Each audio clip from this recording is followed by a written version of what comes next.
sí, sin más preámbulos y después de recordar esto, nos vamos con nuestro gran invitado, Diego Canaval. Qué rico que nos estés acompañando y bienvenido a Mañanas de Bienestar. Muchas gracias, Andrea, pues aquí muy feliz de estar otra vez aquí con ustedes.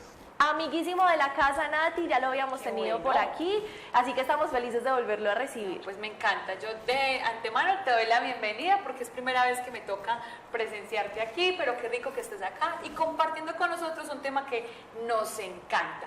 Y no solamente porque lo hablábamos ahorita en la introducción, Andrea y yo, de que es un tema de comunicadores como mucha gente cree y señala, ¿cierto? Sino que es un tema de todo el mundo, del común, y es la comunicación no verbal, ¿cierto? Entonces yo creo que para que la gente empiece a identificar qué es esto, empecemos a explicarles qué es la comunicación no verbal.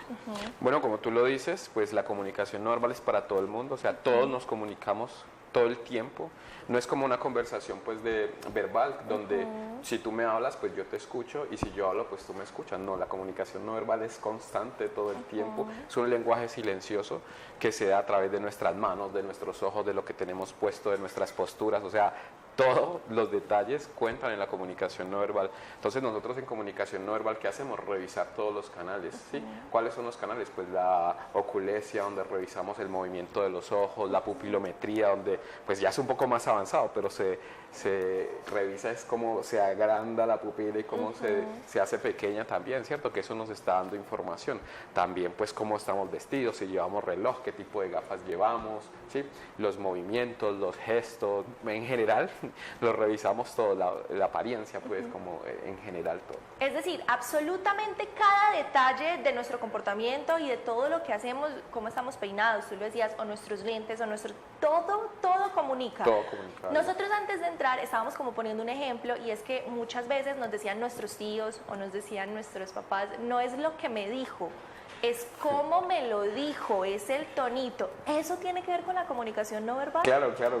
Que esos dichos populares siempre hablan mucho de esto, ¿no?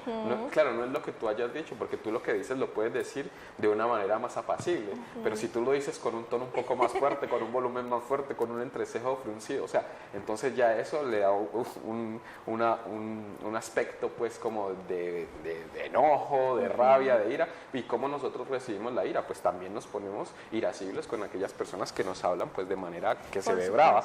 Entonces, claro, todo eso depende. Yo sí quisiera, de pronto, no sé, ya usted me dirá si abuso un poquito, y es identificar esos gestos que de pronto muy comúnmente los tenemos a nuestro alrededor con las personas que compartimos y no los sabemos identificar. Por ejemplo, muchas veces conversamos con personas que todo el tiempo está así. ¿Qué significa este movimiento? Y muchos más que de pronto tú nos traerás como ejemplo para que les expliquemos a los televidentes y empecemos nosotros a analizar esa comunicación no verbal.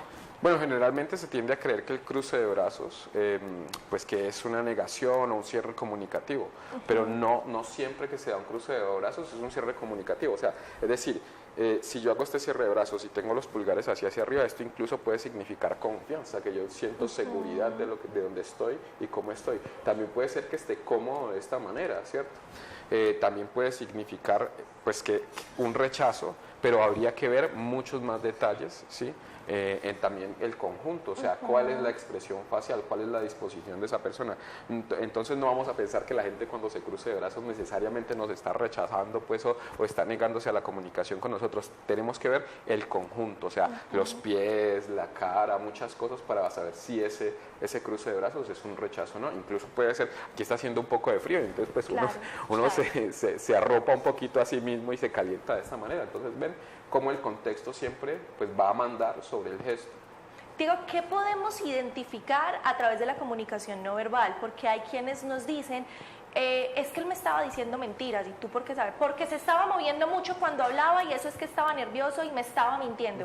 ¿Qué podemos identificar a través de la comunicación no verbal? Bueno, a través de la comunicación no verbal podemos detectar mentiras, pero pues hay que tener mucho más cuidado con este asunto, porque es un asunto que es un poco más delicado. Pues yo señalarte a ti como mentirosa, pues tiene unas connotaciones bastante graves, ¿cierto? Entonces, pues sí, podemos identificar que alguien nos miente a través de sus gestos. Cuando alguien te dice, pues que se estaba moviendo un poco más, mira que lo que hace es notar que hay un cambio en la persona. Eso es lo que nosotros hacemos en comunicación no verbal, ver cuando hay un cambio abrupto en la línea base de la persona, cuando se está moviendo diferente a O sea, no necesariamente quien se mueve mucho está mintiendo, es cuando se comporta de una manera diferente. Alguien que es muy pasivo y se mueve demasiado, hay una ruptura en su comportamiento. Ese es un indicio. Hay muchas más formas de detectar la mentira. La mentira, por ejemplo, lo que hace es cargarte cognitivamente. ¿Por qué? Tú cuando vas a decir algo que es verdad, pues simplemente recuerdas, lo traes aquí y lo verbalizas, ¿cierto? Pero cuando vas a mentir tienes que hacer muchas cosas más. O sea, primero tienes que ponerte en la cabeza del otro para saber qué posiblemente te puede creer, ¿sí? O sea, que le resultará creíble. Sí. Entonces ya ahí ya me estoy cargando cognitivamente. Luego tengo que estar chequeando tu rostro a ver si me estás creyendo o no me estás creyendo, porque lo que me estás creyendo pues lo voy a decir un poco más y lo que no me estás creyendo pues lo voy a omitir. Luego tengo que empezar a memorizar lo que estoy diciendo, tengo que refrenar mis propios impulsos, o sea, tengo que hacer un montón de cosas, o sea, que cognitivamente me van a petar, me van a llenar. Entonces, ¿qué va a hacer eso? Que ocurran trabas verbales, que ocurran titubeos, que haya nerviosismo, que se suspendan, por ejemplo, las manos, porque el cerebro usa muchos recursos para mover las manos. Entonces, cuando yo necesito todos esos recursos cerebrales para mentir, pues, ¿qué voy a hacer? Suspender las manos, ¿sí? Guardarlas. Entonces, hay una serie de comportamientos que hay que revisar en la mentira.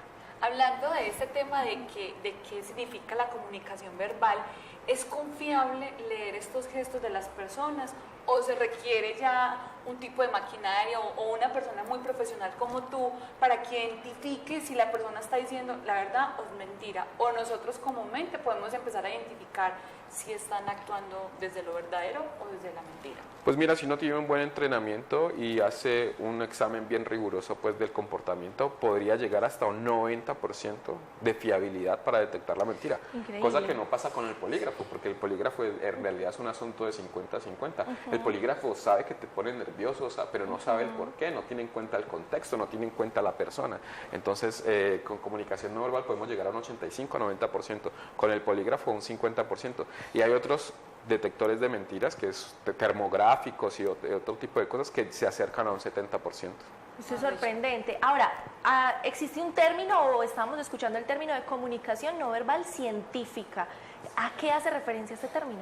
Bueno, este término hace referencia a que este tipo de comunicación no verbal que nosotros hacemos de entrenamiento, pues la hacemos basados en ciencias, ¿sí? En 4 ciencias básicamente, que son la sinergología, la expresión facial de Paul Ekman, las microexpresiones de Paul Ekman, la neurociencia y el paralenguaje. Luego hay otras disciplinas como la psicología, la sociología, la etología, la biología, la zoología, pues que se reúnen en todo esto para pues aprender nosotros de comportamiento no verbal.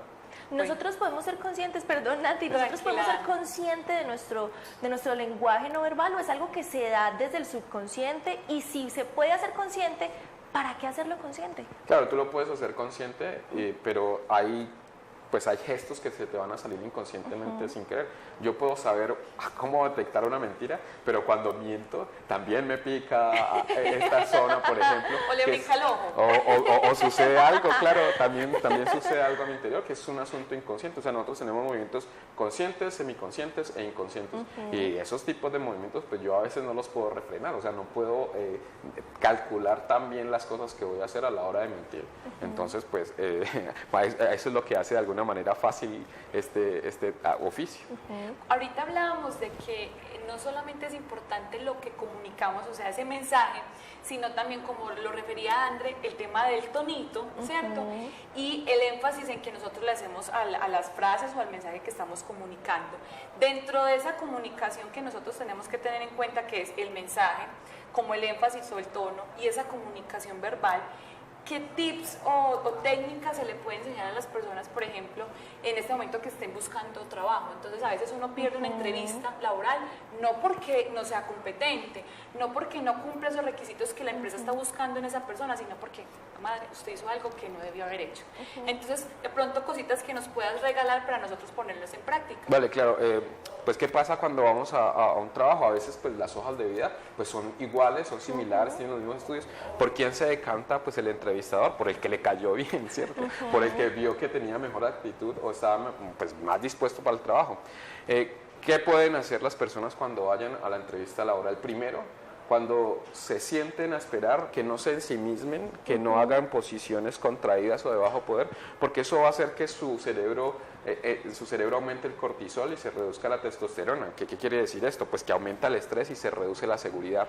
Te voy a interrumpir, Diego, porque me parece muy, muy teso lo que acabas de decir. Nuestra postura antes de alguna forma condiciona lo que sucede en nuestro cerebro, es decir, tú lo acabas de decir, la cortisona y la testosterona, ¿o cuál era? Sí, se aumenta el cortisol cuando yo tengo posturas contraídas y se reduce la testosterona. Increíble, Ajá. increíble, es decir, solo con un cambio de actitud en nuestra postura podemos cambiar algo increíble. Sí, los patrones de comportamiento. Totalmente. En cambio, si tienes una postura un poco más abierta, o sea, codos afuera, pues va a suceder todo lo contrario y tú vas a empezar a ganar confianza. Entonces, cuando llegues a la entrevista, pues no vas a llegar ahí de pobrecito, deme lo que quieran, no, tú vas a llegar un poco más empoderado de la situación y esta actitud pues va a hacerte ver más proactivo.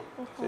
Entonces, pues sí, nosotros no solo nos comunicamos no verbalmente hacia afuera, sino también hacia adentro. O sea, que si estamos tristes, podemos sonreír, que va a parecer un poco tonto al principio, pues que estemos sonriendo, pero nuestro cerebro va a empezar a sentir esa alegría. Qué pena con Diego, yo creo que Diego debe estar loco, Dios mío, estas niñas sí tienen preguntas, pero no, es un tema bien. muy interesante y en la medida en que vas hablando uno como que dice, Dios mío, aquí es la oportunidad de preguntar para que tenga enlace con lo que sigue, y es, por ejemplo, cuando uno está en una entrevista y digamos no es el mejor momento, pero yo necesito el trabajo, entonces llego súper feliz, eufórica, sonriendo, pelando el diente como digo yo, pero mi alma está destrozada porque tengo un problema familiar impresionante. ¿Cómo funciona esa comunicación verbal ahí? ¿Si es confiable o es fingido? ¿Qué pasa ahí? ¿Qué sucede? Bueno, cuando uno finge los gestos, pues eso es muy notorio en los demás. Nosotros vemos cuando alguien realmente nos está tratando de meter, pues que está feliz o no, porque ocurren, por ejemplo, gestos contradictorios en la cara, que está muy feliz con la boca, pero está triste con las cejas, ¿cierto? Entonces, pues lo que hay que hacer en realidad, pues para estar contento, es realmente tener emociones o traer pensamientos, pues que nos alegren un poco el asunto. También, pues yo recomiendo a veces escuchar una música que nos ponga pues así un poco eufóricos, que eso en realidad pues nos va a emocionar. Entonces pues hay ciertos truquitos para poner buen ánimo, ¿sí? Entonces pues podemos olvidar pues como lo que nos está pasando un poco, sí, eso hay que pasarlo, pero si lo tienes en la mente mientras estás fingiendo los gestos, sí, no, mientras... Diego, te cuento una infidencia, nosotros aquí en Mañanas de Bienestar tenemos un acostumbrado de hacer una tarea de bienestar, y una de las tareas de bienestar era tener una playlist, una lista de reproducción de música alegre, de música que nos cambiara el ánimo, que nos pusiera a bailar, que nos hiciera sentir diferentes, porque a veces pues nos vamos con música triste y estamos tristes y parece que quisiéramos ayudarnos, pero a estar más tristes. Eso que acabas de decir tiene total sentido. Para que no digan que de pronto las tareitas de bienestar son un poco perdidas, tenemos el experto en comunicación no verbal diciéndonos, hey, tu cambio de actitud y tu postura y un poquito de ayuda de pronto de música alegre puede hacer un cambio muy significativo en alguna situación, en alguna emoción que te esté dejando una nubecita negra por ahí arriba. Hasta puede salir el sol, hasta puede cambiar todo lo que estemos viviendo en ese momento, ¿no? Totalmente. Diego, pregunta, imagino que sí, por lo que ya nos dijiste que esto tiene repercusiones neuronales, pero esta comunicación no verbal, estas lecturas comportamentales que hacemos, ¿se aplican a cualquier persona? Y lo digo porque Carlos Domínguez, muy juiciosito, y otros amigos desde México nos están viendo. ¿Podemos también aplicar todo esto que conocemos sobre comunicación no verbal en diferentes países? Sí, totalmente, pero siempre hay que tener en cuenta que la cultura también modifica nuestra forma de movernos, nuestros gestos. Hay gestos en otros países donde, o sea, que esto que aquí es bien y que estamos bien, pues es una grosería. Ajá. Igual ¿cierto? Entonces, pues hay que tener en cuenta en qué contexto y en qué cultura estamos, porque a veces, pues, en otras culturas hacer este movimiento que para nosotros es no, es sí allá, y decir sí es no. Entonces, pues, varía dependiendo de la cultura ciertos gestos, pero hay unos gestos que sí son universales, ¿sí? Las expresiones faciales, por ejemplo, de alegría, de tristeza, de ira, pues esas son universales. Cuando uno logra interiorizar, mejor dicho, cuando uno logra ser consciente de esa comunicación verbal, ¿está declarado el éxito, Diego, o no? No verbal, pero sí, o sea, Sí. si uno logra interiorizar de alguna manera pues los conceptos y comunicarse mejor con los otros, está destinado al éxito. O sea, en negociación, la comunicación no verbal, tener en cuenta qué me está diciendo el otro con sus gestos, pues va a hacer que yo esté 3 pasos por delante en la negociación. De alguna manera, pues esto nos augura éxito. Cuando alguien nos está intentando pues cañar o meternos un gato por liebre, como decimos por ahí, pues nos vamos a dar cuenta y nos vamos a retirar de ese negocio. O sea, Claro. que no vamos a fracasar en ese sentido. Entonces, sí. Pero digo, puede ser difícil leerlo porque hay gatos bien astutos por ahí, en términos muy colegiales, y me disculpo, hay personas muy astutas que pueden utilizar muchísimas herramientas para hacernos creer cosas. ¿Es fácil aprender a identificarlo o cómo podemos aprender a identificar esas cosas? Bueno, es fácil si somos disciplinados en el asunto como todo, ¿no? Si nos dedicamos, es muy fácil realmente, pero pues hay que hacer un entrenamiento exhaustivo, o sea, hay que entrenarse todos los días en la observación, en estar observando no solamente a la otra persona, sino estarnos observando a nosotros mismos. Es decir, yo voy por la calle y me pregunto, ¿y yo por qué llevo esta cara? O cuando me rasca algo, bueno, a mí por qué me picó a este lugar, ¿cierto? Entonces, aprender también a conocernos a nosotros mismos va a enseñarnos mucho de pues, cómo son también los otros. Yo quisiera como andar en ese tema cuando mencionan la palabra entrenamiento. Entonces hay muchas personas, y me incluyo, que es chévere aprender de este tema, pero con fuentes confiables y realmente aprender de primera mano toda esta comunicación verbal.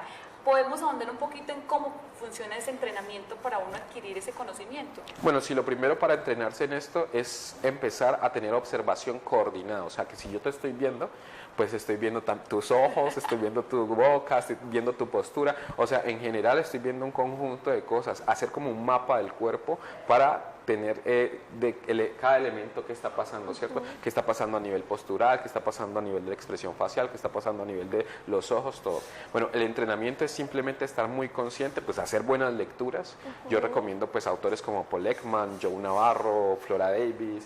O sea, hay unos autores que se han dedicado pues muy bien a hacer rigurosamente sus estudios y pues basados en estudios científicos pues han escrito sus libros. Entonces pues buenas lecturas y una buena observación es como lo ideal para entrenarnos en esto. Cuando citas escritores, se me ocurre la serie esta que fue un éxito y es Lie to Me. ¿Funciona o no? Claro, Lie to Me, el director científico de Lie to Me es Paul Ekman. Increíble. ¿Sabías que? ¿Sabías que? Sí. Pues de la primera temporada, me encanta, es muy fiable Lie to Me porque pues Paul Ekman ha dirigido todos los gestos y los comportamientos que se dan en esta serie. Bueno, decíamos que absolutamente todo comunica y algo de lo que de pronto no somos tan conscientes es que nuestro vestuario tiene mucho que decir de nosotros, sobre todo los colores, lo que elegimos. Vuelvo al ejemplo de Nati porque sé que muchas amas de casa que nos están viendo, que de pronto están, ahorita que se acaba el colegio, que están pendientes de entrevistas de las universidades de los hijos o entrevistas de trabajo, que están pendientes de muchas cosas. ¿Qué color se recomienda para una entrevista o qué color se recomienda para determinadas situaciones? Bueno, por ejemplo, cuando la gente va a salir a decir que es inocente de algo, pues suele vestirse de blanco, porque el blanco pues da cierta pureza, cierto asunto pues de ser, no sé, inmaculado. Sí, ¿cierto? sí. Bueno, el negro de alguna manera también representa cierta elegancia y ciertas cosas, o sea, no es que un color sea bueno o malo, sino que el color depende pues de la ocasión o de hacia qué lugar voy, hacia quién me voy a dirigir. Entonces es tener bien presente pues hacia dónde voy. Por ejemplo, si yo voy a ir ahorita a un consultorio médico o a una clínica, pues a hablar, pues los médicos se visten de determinada forma, entonces pues yo trato de asemejarme un poco a ellos para no verme desincronizado con ellos, sino al contrario, muy sincronizado con ellos. Perfecto. ¿Sabes qué empiezo aquí a analizar? Que todo se va uniendo y por ejemplo el tema de la comunicación no verbal, perdón, va muy ligado a esas personas que se dedican al estilo, ¿cómo se llaman? Me ayudan de pronto, cuando les dicen a uno cómo asesores vestirse. de imagen. Exactamente. Asesores de imagen. Con asesoría de imagen y muchas veces creemos que, listo, a mí lo que me falta es un buen asesor de imagen, pero si no sabe comunicación verbal, no verbal, perdón, estamos jodidos.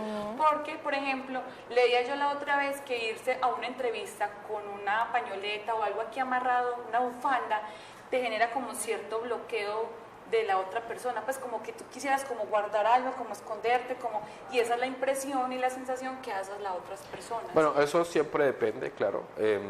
Pues ocultar el cuello de alguna manera puede significar eso, pero también se recomienda pues a un nivel muy profesional pues en una empresa que las chicas no vayan muy descubiertas, ¿cierto? Que las chicas más bien vayan cubiertas. Entonces todo va a depender del sitio, de la situación, del lugar, de si es un asunto de abogados, si es Y de la justa medida, ¿no? Porque Sí. me imagino que, por ejemplo, los hombritos para una entrevista se sugiere para las mujeres ir más bien cubiertos, que Sí. sean manga larga, pero no irnos al extremo, lo que dice Nati, de la super bufanda, el Ajá. cuello, sino Todo encontrar, tapado. exacto, encontrar la justa medida, de eso también se trata. Exacto. Es que el cuello tiene un asunto, por ejemplo, que hablamos de la bufanda, que el cuello es un sitio muy, muy importante para nosotros, pues ya sabemos que si nos cortan ahí o van allí, pues nos morimos inmediatamente. Entonces, como ese asunto, por ahí pasa la sangre y la comida, entonces cada que nos sentimos nerviosos tendemos a tapar el cuello. Entonces, si tapamos en exceso el cuello, pues vamos a parecer que estamos un poco asustados, un poco nerviosos, que nos estamos protegiendo de algo. ¿Sí? Increíble.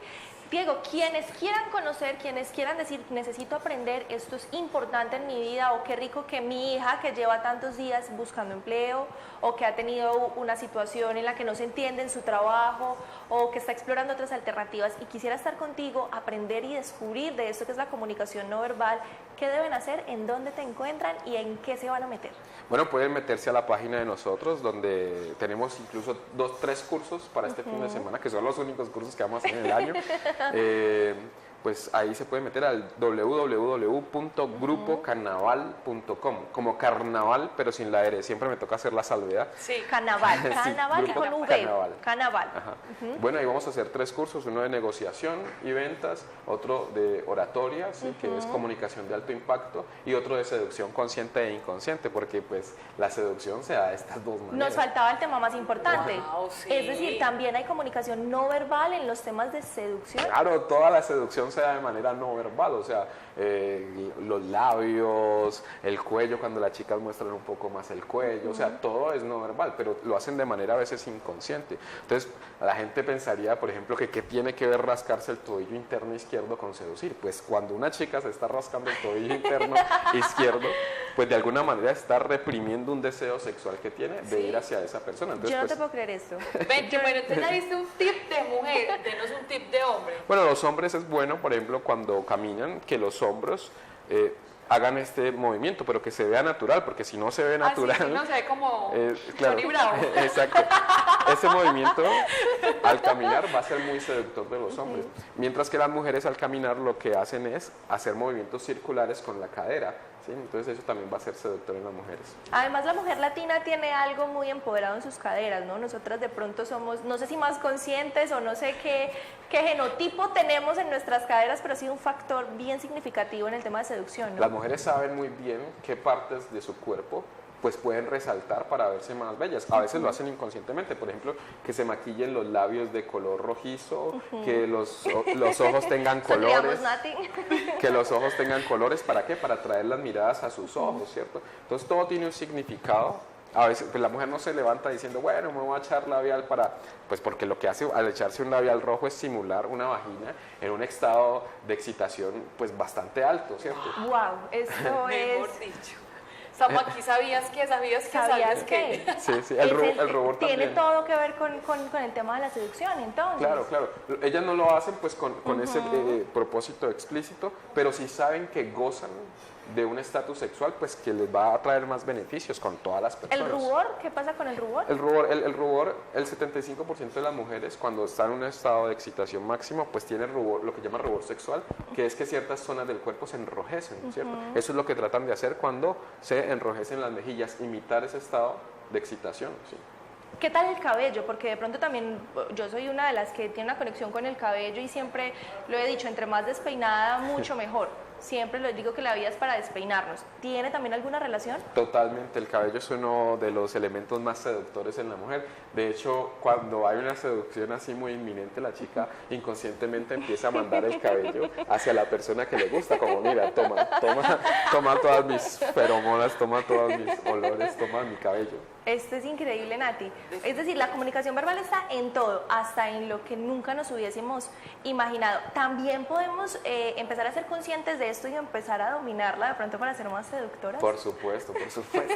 No garantiza eso, pues, que vayan a seducir, pero sí uno garantiza que, o sea, que si el mensaje se emite bien, pues que el otro va a entender que se le está seduciendo. Y también podemos entender cuándo nos están seduciendo, por ejemplo. Hay ocasiones, pues me encanta, por ejemplo, que las dos tengan las piernas hacia acá porque están abiertas hacia la comunicación conmigo. Sí, esto de alguna manera, o sea, si yo abro mis piernas con la pierna hacia allá, eso quiere decir que yo estoy en pro de ti, o sea, la comunicación contigo. Si lo hago y mando pues el exterior de la pierna, la cara externa, pues lo que quiere decir es que estoy un poco en contra de ti, ¿ves? Entonces, por ejemplo, eso, analizarlo o tenerlo en cuenta, pues nos va a ayudar mucho en asuntos de seducción, en asuntos de negociación. Ahora, en negociación, porque es uno de los temas que vas a estar trabajando este fin de semana, ¿cómo se da en ese tema de negociación? ¿Me ayuda a empoderarme más para ser exitoso en esa negociación? No solo te ayuda a empoderarte más, sino que te ayuda a entender mejor las exigencias del otro. A veces estamos en una negociación y pues vemos una cara de malestar en el otro. Lo que tenemos que hacer en ese momento es tratar de traer a la mesa ese malestar que el otro tiene, porque si yo dejo que se vaya con ese malestar a su casa, pues decide no negociar conmigo y se rompe la negociación. Mientras que si yo evidencio malestar en su cara o en su cuerpo o en sus dedos, en donde sea, pues yo voy a ayudarle a verbalizar ese malestar, que lo que va a hacer es exteriorizarlo y delegarlo en mí. Yo le solucionamos y podemos firmar el contrato. Digo, para ya ir cerrando, porque ya se nos acabó el tiempo, invítanos nuevamente y recuérdanos qué días va a ser la conferencia y para que todos asistamos, porque está el tema, pero para no perdérselo. Vale, son 3 cursos, el 16 y 17. Uno es de seducción consciente e inconsciente, el otro es de negociación y ventas, y el otro es de comunicación, comunicación de alto impacto. Entonces, pues están abiertas las inscripciones ahí en la página www.grupocanaval.com y nos pueden seguir en redes sociales también como Grupo Canaval. Yo creo que nos va a tocar adelantar el regalo de diciembre, porque yo no quiero el de seducción, yo quiero todos 3 junticos. Está súper chévere. Nati, llegamos al final de Mañanas de Bienestar, súper rápido siempre. No, se fue. Como todos los días. 5 minutos. Muchísimas gracias por acompañarnos, qué rico haberlos tenido con nosotros en Mañanas de Bienestar. Desde donde nos estén viendo, estamos felices de que se conecten con nosotros y mañana vamos a estar súper juiciosos. Eli nos va a estar acompañando, siendo luz y energía bonita para recibirnos. Feliz inicio de semana. Acuérdense, martes 13, no importa, la mejor sonrisa para afrontar este día y esta semana. Los quiero mucho. Besos, abrazos. Gracias, Diego. Gracias, André. Gracias a este maravilloso equipo. Y saludos a México, que lo queremos con todo el amor acá. México lindo y querido. Un abrazo. Un abrazo. Chao. Feliz día.